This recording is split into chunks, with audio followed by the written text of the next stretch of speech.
नमस्कार दोस्तों, आप सबको स्टॉक मार्केट स्टार चैनल में स्वागत है। आज हम बात करेंगे इन तीन टॉपिक के बारे में। बंधन बैंक जो कि काफ़ी आज करेक्शन में दिखा, काफ़ी लो था। एंड दूसरा रिलायंस कम्युनिकेशन के बारे में एक इम्पोर्टेंट अपडेट है, वो भी देखेंगे। और बैंकिंग स्टॉक्स जो कि काफ़ी आज थके हुए थे, सब करेक्शन में थे, वो भी देखेंगे क्यों ऐसा हो रहा है। सारी इन्फॉर्मेशन आपको फटाफट मिल जाएगी। बिना कुछ मिस के एंड तक बने रहिए। अगर आप पहली बार इस चैनल में आ रहे हैं तो सब्सक्राइब करना भूलिए मत। चलिए देखते हैं क्या न्यूज़ है और क्या हो रहा है। तो पहला आपको देखा तो बंधन बैंक क्यों आज गिरा। अगर आप देखोगे बंधन बैंक का ऑफिशियल न्यूज़ जो वो लोग दिया है बीएससी पे, अभी शाम को अपलोड किया है वो लोग ने, जो कि वो लोग ने क्लियरली बताया कि वो लोग ने जो क्यों सेल किया। आज वो लोग ने जो ये मेनली स्टॉक गिरा बिकॉज आज इन्होंने कितना स्टेक जो था उनका लगभग 20, यहाँ पर दिया वो लोग लगभग 20% का जो स्टेक उनको सेल करना था, वो उसकी वजह से आज आपको इतना बंधन बैंक नीचे गिरते हुए दिखने को मिला। बिकॉज ऑफ दैट, क्योंकि यहाँ पे वो लोग को करना था ऐसा। यहाँ पे पढ़िए, यहाँ पे आप पढ़ सकते हैं। यहाँ पे would like to inform me that guidelines of licensing new bank in the private sector 2013 में इनको बोला गया था कि इनका जो स्टेक है वो 40% तक लाना है इनको। ठीक है। तो यहाँ पे लिखेंगे bringing it excess share holding to 40% of the paid up voting equity capital of the bank. मतलब इनको 40% तक नीचे लाना है। ठीक है। The bank has been exploring various option, अलग अलग ऑप्शन से ट्राई कर रहे हैं उनको नीचे लाने के लिए, जब से ये लोग ने ग्रो फाइनेंस को टेक ओवर कर लिया 2019 में। एंड फ्रेश इक्विटी शेयर इनको अलॉट करने थे, काफ़ी अलग अलग चीज़ें हो गई। तो अभी वो सब होने के बाद ये लोग ने अभी क्या किया है कि NOHFC has today August 3, 2030 informed bank that it has diluted its excess shareholding 20.95% को वो लोग ने इतने शेयर्स जो है वो लोग ने बेच दिए। और फ्लोर प्राइस उन्होंने रखा था 311। ओके। सो इसके हिसाब से इस बैंक को आज ये करना पड़ा, उसकी वजह से काफ़ी इसमें गिरावट हम लोग देखने को मिली। काफ़ी बैंक नीचे आया था, लगभग 310 के आसपास आज ये ट्रेड कर रहा था। अगर आप यहाँ पे देखोगे जो रूल है, मैं आपको लेके जा रहा हूँ मैं आरबीआई के ऑफिशियल वेबसाइट के ऊपर, जहाँ पे रिजर्व बैंक ऑफ इंडिया, यहाँ पे क्लियरली लिखा है कि minimum voting equity capital investment for the banks and share holding bye NOHFC। Okay.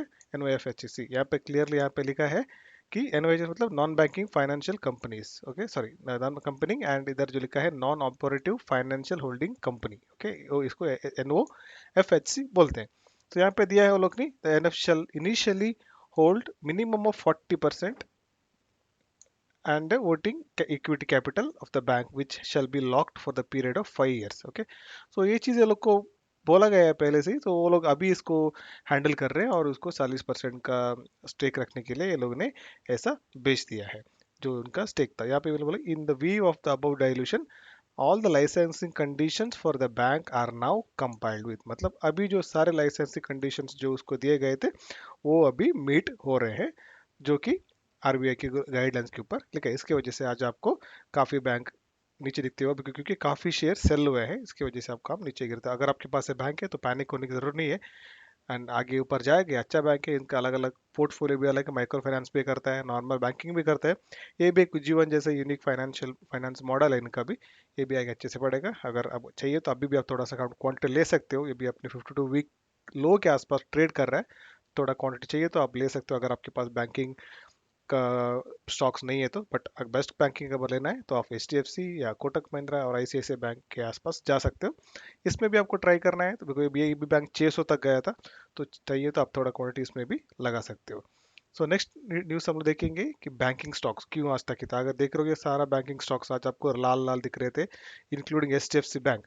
क्योंकि मेन कारण क्या है कि अभी इसका इस वीक में RBI मॉनेटरी पॉलिसी जो है वो लॉन्च होने वाली है August 6 को। उसकी वजह से आपको आज सारे बैंक जो है लाल लाल दिख रहे थे। काफी बैंक में करेक्शन था, इतना तगड़ा बैंक HDFC बैंक भी करेक्शन था। मेन कारण क्या है कि लोग इसके बारे में लोन मोरेटोरियम के बारे में, बिकॉज क्योंकि अगर मोरेटोरियम फिर से एक्सटेंड होने के चांसेस है बोल के लोग सोच रहे हैं। एंड यहाँ पे इवन हमारे निर्मला सीतारामन जी, वो भी उन्होंने भी यहाँ पे बोला है कि आरबीआई को लोन एक्सटेंड करने के लिए रिक्वेस्ट करेंगे बोल के ये लोग ने यहाँ पे बताया है।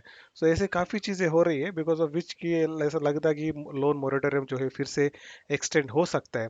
वो कि बैंकों को पसंद नहीं है, क्योंकि अगर फिर से एक्सटेंड हो गया तो इनका और जो रेवेन्यू आना है वो बचेगा, नहीं आ पाएगा। आपको पता है बैंक के लिए मेन जो कारण होता है, मेन जो रेवेन्यू आता है वो कि इंटरेस्ट, जो आप होम लोन पे करते हो उसमें जो इंटरेस्ट आता है वही उनको मेन रेवेन्यू होता है। उसके बाद डिपॉजिट वो सब होते हैं, वो तो थोड़ा कम ही रिटर्न मिलता है, लेकिन मेन जो मिलता है आपका डबल लोन जो पे करते हो जब लोन लोन एंड होता है, वही इनका मेन रेवेन्यू। उसकी वजह से काफ़ी बैंक इस हफ्ते आपको काफ़ी थकान में दिखने को मिलेंगे, काफ़ी करेक्शन आपको दिखने को मिलेगा। अगर कोई आपको अच्छा बैंक उठाना है तो चाहिए तो आप उठा सकते हो आपके टारगेट प्राइस के हिसाब से। सो बेस्ट बैंक अगर लेना है तो आपको एच बैंक के लिए जाना चाहिए हमेशा, क्योंकि वो काफ़ी सेफ है एंड जल्दी रिकवर भी वो करता है। उसके अलावा अगर ऐसे भी जा सकते हो, कोटक महिंद्रा बैंक के लिए भी जा सकते हो। ये तीन बैंक मुझे सबसे अच्छे लगते हैं। तो अगर आपको भी पसंद आते हैं तो कोई इसमें से जो आपके रिस्क के हिसाब से आप ले सकते हो, ठीक है। वो एक मेन कारण है। एंड एच बैंक के जो हेड है उन्होंने भी बताया था कि प्लीज़ एक्सटेंड मत कीजिए, क्योंकि ऐसा कर लोग जो जिनके पास पैसे हैं वो भी लोन पे नहीं कर रहे हैं। मतलब ऐसा भी हो रहा है कभी कभी। तो कुछ लोगों को फायदा है तो कुछ लोग इसका मिसयूज करते हैं। बिकॉज ऑफ दैट वो भी कंप्लेंट कर रहे हैं कि इसको मत आगे बढ़ाओ, खत्म कर दो यहाँ पे लोन मोरेटोरियम को। वो बोल के रिक्वेस्ट किया था। लेकिन देखेंगे क्या होगा 6 को, क्या डिसाइड करेगा हमारा गवर्नमेंट आरबीआई एंड क्या रिजोल्यूशन इसका मिलेगा। एंड उसके अलावा वही रेपो रेट ऊपर नीचे होता रहता है। उस जो उसमें इसकी वजह से भी बैंक कैसे रिएक्ट करेंगे उसके ऊपर वो भी देख सकते हैं। काफ़ी प्रेशर में है, उसकी वजह से इस हफ्ते आपको बैंकिंग सेक्टर में काफ़ी वॉलेटिलिटी दिखने को मिल सकती है, ठीक है। नेक्स्ट टॉपिक हम लोग बात करने जा रहे हैं रिलायंस कम्युनिकेशन के बारे में, जो कि यहाँ पे आप इस न्यूज़ है आज का कि इसका मीटिंग होने वाला है अबाउट व्हाट। देखिए यहाँ पे with reference to the 20 giving to me the 23rd meeting committee of COC Reliance Communication Limited in terms of कि जो इनका एनसीएलटी में जो है इसके बारे में इनको बात करना है, उसका मीटिंग होने वाला है अभी अगस्त 3 तारीख को आज, ठीक है। अगर आपको यहाँ पे दिखाऊँ सीओसी शेड्यूल टुडे, ओके। यहाँ पे वो लोग का जो जो चीज़ें इनके होने हो रही है, जो आपको पता है एनसीएलटी में है अभी, जो क्या क्या करना है वो सब ये लोग अभी डिस्कस करेंगे। उसके बाद इनका जो 5 तारीख को जो है इनका जो प्लान क्या है वो सुनने के लिए एनसीएलटी रेडी रहेगी, ठीक है। तो या तो उसके बाद अगर देखते हैं न्यूज़ एग्जैक्टली क्या करने वाले हैं वो लोग, आपको मैं दिखाऊं तो 5 तारीख को क्या होने वाला है एग्जैक्टली इस बैंक में, इस चीज़ में, इस स्टॉक में, जो कि आपको जानना ज़रूरी है क्योंकि काफ़ी लोग इसमें इन्वेस्ट किए हुए हैं ऑलरेडी। और उनको ये सब जानना काफ़ी इंटरेस्टिंग लगेगा एंड उसके ऊपर आपका स्टॉक का परफॉर्मेंस भी निर्भर रहेगा। तो इसलिए देखते हैं क्या हो रहा है, क्यों हम लोग को ये सब आजकल न्यूज़ इतना भाग रहा है। आर कॉम का शेयर्स आप देख रहे होगे, काफ़ी दिक्कतें में है, काफ़ी परेशानी में आपको दिखने को मिल रहा है वो। तो आपको मैं अगर न्यूज़ दिखाऊं तो यहाँ पे चल सकते हैं, हम पढ़ सकते हैं NCL to hear resolution plan of RCom on August 5, ठीक है। सो अगर 5 को इनका जो एनसीएलटी इसका जो रेजोल्यूशन प्लान है वो सुनेगा। आज इनका मीटिंग हो रहा है कंपनी का कि क्या करना है प्लान में डिसाइड करने के लिए, ठीक है। तो अगर आप यहाँ पे देखोगे NCL decided to hear the resolution plan communication on August 5 for the approval after resolution plan. ये आरपी रेजोल्यूशन प्रोफेशनल जो होते हैं, जिसको एनसीएलटी अप्रूव करता है कि प्रोफेशनल बोल के होता है, उस बंदे को एक वो जो मेन हैंडल करता है ये सब चीज़ें, क्या क्या होना चाहिए, इनका प्लान क्या होना चाहिए, वो सब ये हैंडल करता है।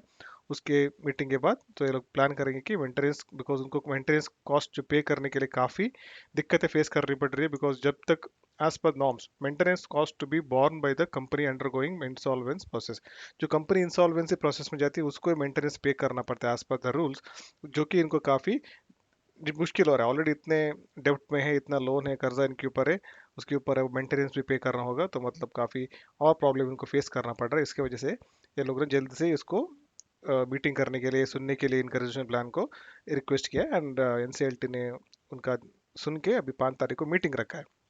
अगर आप देखोगे RCom one flagship company of Anil Ambani led group was admitted to insolvency by June 2019, ये आपको पता है एनसीएलटी में आया था। And in order to pass 19 tribunal agreed to research plan approval, okay. जो इनका आरपी, इसके बाद जो एरिक्सन इंडिया ने और एसबीआई बैंक ने इनके ऊपर कोर्ट लेके गए थे, उनके ऊपर इनके केस लगाया था और इनको जल्द से जल्द ये रेजोल्यूशन प्लान बाहर लाने के लिए रिक्वेस्ट किया था। एंड मार्च 6 में भी आपको पता होगा तो यहाँ पे है कि कंपनी के पास लगभग 23,000 crore, okay, for the sale of Arcom assets and clawback money paid to some of the lenders. The total debt money is 46,000 crore. इतना कर्जा इनके पास है। कितना मुश्किल चीज़ देख सकते हो, कर्जे में क्या क्या हो सकता है। ये एक गुड एग्जांपल जैसे फ्यूचर रिटेल के जैसे यहाँ पे देख सकते हो। Chinese bank also which was dragged Anil Ambani to UK court को ले गए थे कुछ दिन के पहले। चाइनीज बैंक ने इनके ऊपर भी केस लगाया था कि यूके कोर्ट में कि उनको पे नहीं किया बोल के उनका भी केस था। एंड 5,500 करोड़ का जो रेजोल्यूशन प्लान तैयार करने के लिए अभी रेडी हो रहा है, ठीक है। And according to the resolution plan, जो इनके subsidiaries of R I T L so Jio will get tower from tower and fibre assets of Reliance के जो भी ये है इनको मिलेंगे, and for the 4,700 crore. And UV asset construction बोल के और एक कंपनी है उसको, जो बाकी स्पेक्ट्रम वो सब मिलेगा यहाँ पे। सो इन मे अनिल अंबानी ऑर्डर्ड लंदन जज टू पे more than was ordered London judge to pay 700 million to a Trio Chinese bank following dispute over defaulted loan। Okay, मतलब लंदन जो जज है उन्होंने इनको पे करने के लिए ऑर्डर दिया था, बट अंबानी ने जी बताया था कि मेरे पास कुछ नहीं है, इनको जो वैल्यू जो है जीरो हुआ है, net has drop zero after value of इसके इन्वेस्टमेंट जो कोलैप्स हो गया उसके बाद इसका वैल्यू अब जीरो हुआ है बोल के उन्होंने बताया था। तो उसकी वजह से कंपनी में काफ़ी गिरावट आई थी, काफ़ी इसका शेयर अभी देख रहे हो लगातार लोअर सर्किट में लगा हुआ है। तो ये चीज़ है इसका, अभी देखना है कैसे ये लोग मैनेज करेंगे, आगे कैसे लेके जाएंगे, वो हम लोग को देखना पड़ेगा। अगर थोड़ा और डिटेल देखोगे तो ये आपको यहाँ पे देखने को मिलेगा।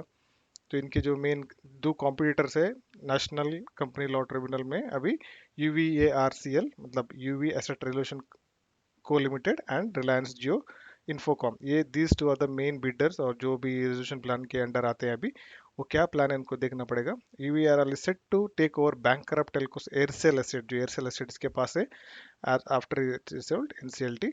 and बाकी जो चीज़ें हैं, the two firms have been, या वही हो गया, according to plan approval by lenders RCom and subsidiaries Reliance division will go to URCL, where tower company Reliance Infratel will go to Reliance Jio. मतलब जो भी इनके टावर वो सब है, ये सब रिलायंस जियो को जाएंगे। ये जाहिर सी बात है, क्योंकि इसको भी जियो को भी चाहिए, सब चीज़ें इनका भी काफ़ी बढ़ रहा है, ठीक है। एंड सच बात बताओ तो जियो ही इनका मेन कारण है कि इस कंपनी को आज बर्बाद होने के लिए, क्योंकि जियो ना कि इतना टक्कर दिया कि एयरटेल और आइडिया हो या अलग अलग नेटवर्क को इतना टक्कर दे दिया कि सारे से यार डूब गए, जो बचा है अभी एयरटेल और आइडिया तो बचे समहाउ। आइडिया वोडाफोन से मर चुके, कुछ ठीक ठाक काम कर रहा है, नहीं तो वो भी डूबता आजकल। तो उसकी वजह से ये सब छोटे मोटे जो प्लेयर्स थे, एयरसेल हो, टेलनॉर और यूनिनॉर क्या क्या था, सब के सब डूब गए। उसके साथ रिलायंस इंफ्रा, ये भी देख रहे हैं हम, रिलायंस कम्युनिकेशन, वो भी काफ़ी दिक्कत में आपको देखने को मिल रहा है, ठीक है। सो अभी यहाँ पर लिखा है 43,000 टेलीकॉम टावर्स है, सम फाइबर डेटा एसेट्स जो उनका अभी जो ये लोग शेयर करने वाले हैं। अभी देखना पड़ेगा रेजोल्यूशन प्लान में क्या बाहर आएगा, कौन कौन को किस किस को क्या क्या मिलेगा, फाइनल क्या प्लान है, जैसे हम लोग को न्यूज़ मिलेगा आपको मैं अपडेट करूंगा। सो आज के लिए इस वीडियो में इतना ही दोस्तों, मिलेंगे हमारे अगले वीडियो में, तब तक मस्त रहो, बिंदास रहो, एंजॉय करो, happy investing, bye bye, Tata.